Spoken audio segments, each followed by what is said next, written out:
নমস্কার, দেখছেন টিভি9 বাংলা। আপনাদের সঙ্গে রয়েছি আমি শুভজিৎ মিত্র। গ্যাসের তীব্র সংকট, কড়া কেন্দ্র। গ্যাস বুকিং এর সময়সীমা আরো বাড়ানো হয়েছে। আর 21 দিন নয়, সময়সীমা বেড়ে হলো 25 দিন। 25 দিনের আগে নতুন সিলিন্ডার নয়, গ্যাস বুক করতে গিয়ে নাকাল হচ্ছে গৃহস্থ।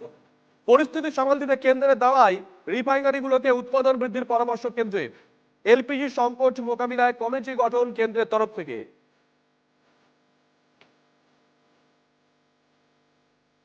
আমজনতার রান্নাঘরে ঠিক কি প্রভাব পড়েছে, লাইভে আমাদের সঙ্গে রয়েছেন আমাদের সহকর্মী হীরক। হীরক, কি প্রভাব পড়েছে, কি বলছে বিভক্ত?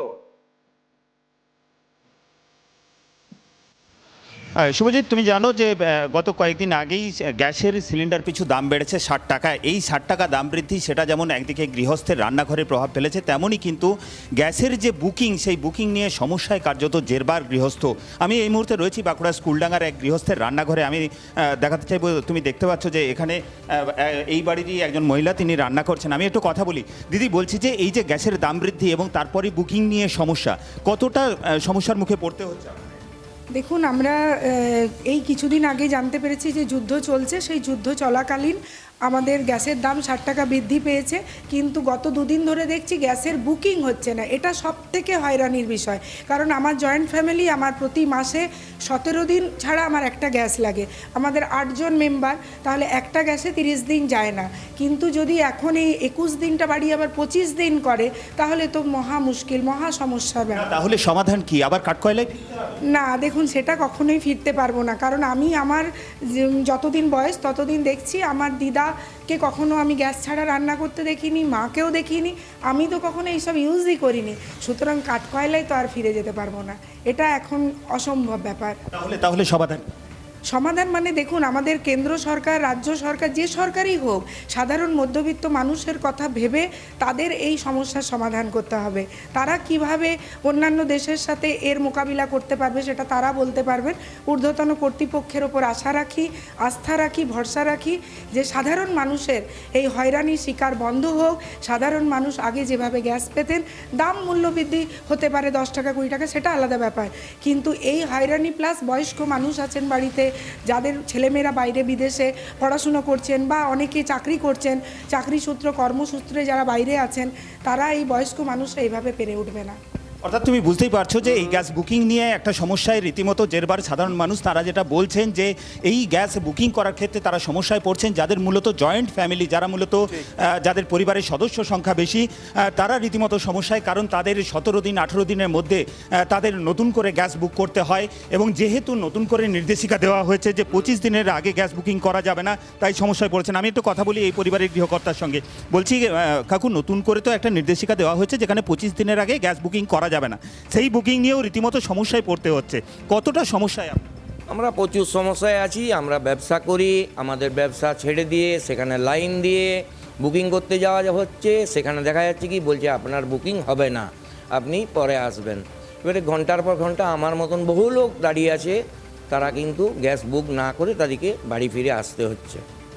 এই পরিবারে আরেকজন সদস্য রয়েছেন। বলছি, কাকিমা, এই যে গ্যাস বুকিংয়ের সমস্যা, কতটা সমস্যা হবে? সমস্যা ভালোই হবে, কারণ আগের যুগে তো আর ফিরে যেতে পারবো না। এখন করারও নাই, সরকারকে দেখতে হবে। আগেকার দিনে তো ফিরে যেতে পারবো না, মানে ওই কাঠকয়লায় তো আর রান্না করতে পারবো না। সমস্যা একটা হচ্ছে ঠিকই। এখন প্রত্যেকে আমরা তাকিয়ে আছি, যারা নীতি নির্ধারক তারা আগামীতে কোন নীতি নেন সেদিকে। ধন্যবাদ হীরক। এরই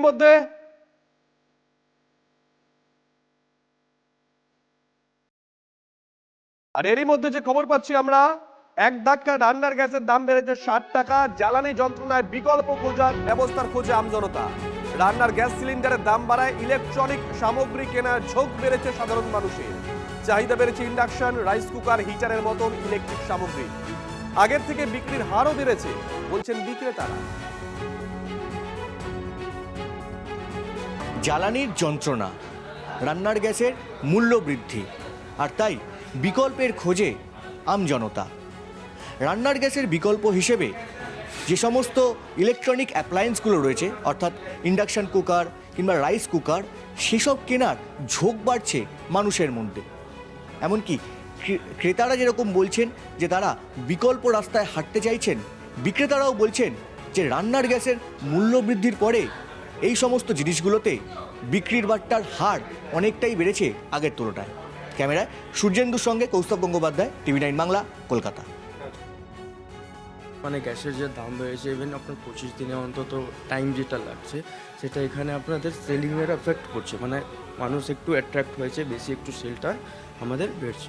আগে আমাদের ধরুন যদি এই মানে ইলেকট্রনিক অ্যাপ্লায়েন্সে এইগুলো তখন কাস্টমার যদি 40-50% থাকতো, এখন 60-70%, 80% কাস্টমার গ্রোথ হয়েছে। মানুষের ঝোঁক যতটা বাড়া উচিত তার তুলনায় একটু বেড়েছে, আগের তুলনায় সেলটাও বেড়েছে, কাস্টমারদের ফিডব্যাকও বাড়ছে যে গ্যাসের দামটা বেড়েছে বলে, ফলে ইন্ডাকশানের চাহিদাটাও বাড়ছে, আর আদার্স যেমন মাইক্রোওভেনের চাহিদাটাও বাড়ছে। গ্যাস যেহেতু আছে, একটা অল্টারনেট হিসাবে নিয়ে রাখা আর কি। মানে এবার এটাও চললো, ধরুন বাই চান্স কিছু হলো, মানে সেক্ষেত্রে আমরা জ্বালানির সংকট হলো বা ন্যাচারাল গ্যাস যেটা আমরা গ্যাস ইউজ করি, সেই গ্যাস ধরুন কোনো অ্যাভেলেবিলিটি নেই, তখন সেক্ষেত্রে আমরা কি করব? সেক্ষেত্রে একটা অল্টারনেটিভ হিসাবে তো এটা রাখতে হবে।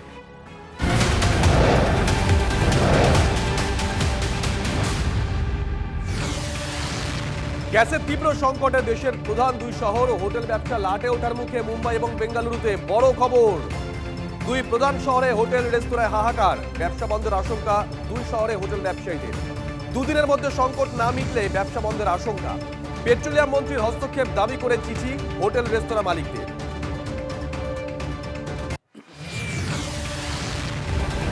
এক ধাক্কায় 60 টাকা বেড়েছে রান্নার গ্যাসের দাম। পশ্চিম এশিয়া যুদ্ধ পরিস্থিতির জেরে এবার তেলের দাম বৃদ্ধি নিয়ে উদ্বেগে আমজনতা। গভীর রাতেও কলকাতায় পেট্রোল পাম্পের সামনে লম্বা লাইন। আপনারা ছবি দেখুন, এই ছবি কলকাতার ছবি, গত রাতের ছবি। পশ্চিম এশিয়া যুদ্ধ পরিস্থিতির কারণে জ্বালানি সরবরাহ ব্যাহত হওয়ার আশঙ্কা, দাম বৃদ্ধির আশঙ্কায় রাতেও শহরে পেট্রোল পাম্পে ভিড় করছে আমজনতা।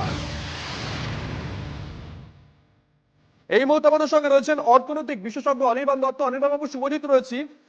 প্রত্যেক দিনই তো একটা করে পরিস্থিতি পাল্টাচ্ছে, আর আপনার সঙ্গে কথা বলে গোটা বিষয়টা বোঝার চেষ্টা করছি কোন দিকে যাচ্ছে পরিস্থিতি।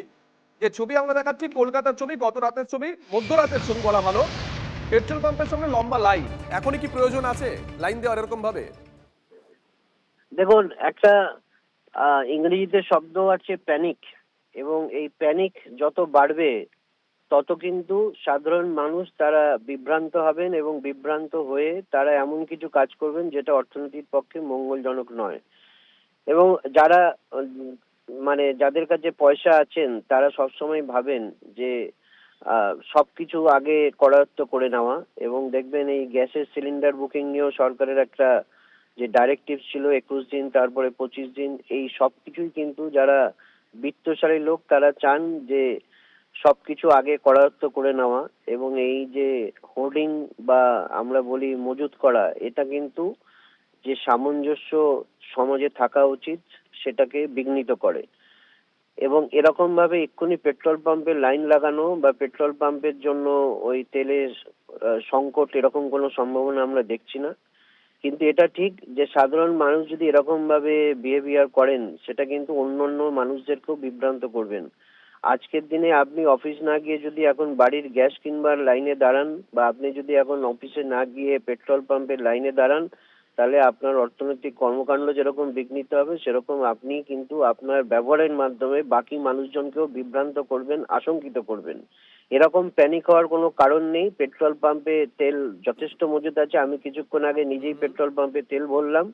সরকারের সঙ্গে সহযোগিতা করতে হবে। একটা সংকট দেখা দিয়েছে, কিন্তু সেই সংকটটাকে সরকার মোকাবিলা করছে। আপনারাও নজর রাখুন, আপনারাও সাধারণ মানুষকে আশ্বস্ত করুন যে পেট্রোল ডিজেলের সেরকম ভাবে কোনো স্কার্সিটি নেই, এবং সেটার জন্য এক্ষুনি কোনো মানে হটকারী সিদ্ধান্ত মানুষ যাতে না নেন। হঠাৎ করে যদি কোনো পেট্রোল পাম্পে আপনি দেখেন 50 জনের লাইন পড়ে গেছে, তাহলে কিন্তু সারাক্ষণ ধরে সাধারণ মানুষ তারাও পেট্রোল পাম্পে গিয়ে লাইন দেবেন তার ওই গাড়ির তেল ভরবার জন্য। এরকম কোনো সংকট এখন আমার মনে হয় না পরিস্থিতি দেখা যাচ্ছে। বেশ, অসংখ্য ধন্যবাদ।